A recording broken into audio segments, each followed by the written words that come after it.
Train आई, दरवाज़ा खुला और वह कभी वापस लौट कर नहीं आया। यह बात साल 1979 की है, जापान के क्योटो शहर में। क्यान स्टेशन के नाम से एक पुराना रेलवे प्लेटफॉर्म काफ़ी बदनाम था। स्थानीय लोग कहते थे कि रात के समय वहां दिखाई देने वाली आखिरी ट्रेन यात्रियों को अपने साथ अंधेरे में कहीं ले जाती है, ऐसी जगह जहां से फिर कोई लौट कर नहीं आता। उस समय एक विश्वविद्यालय का छात्र त्सुयोशी रोज उसी प्लेटफॉर्म से घर लौटता था। उसने ये कहानियां अनसुनी कर दी।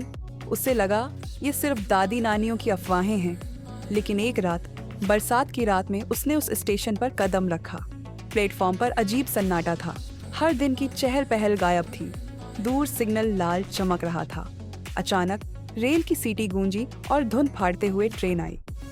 यह वह आखिरी ट्रेन थी जो लोग हमेशा देखे जाने का दावा करते थे। त्सुयोशी ने कदम अंदर रखा। डिब्बा पूरी तरह खाली था। बस बीच की सीट पर एक औरत बैठी थी।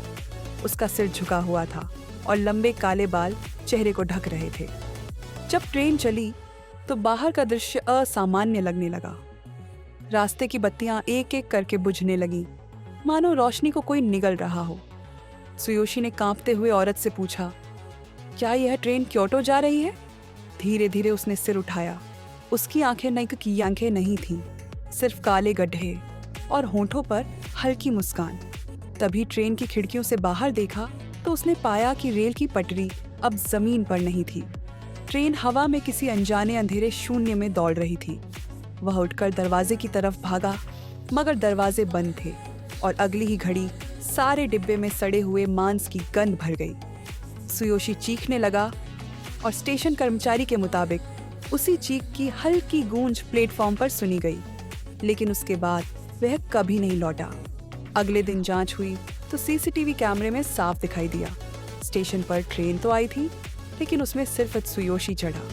और जब ट्रेन प्लेटफॉर्म से निकली तो दोबारा कभी नहीं आई। आज भी आधी रात के बाद लोकल लोग पास जाने से डरते हैं।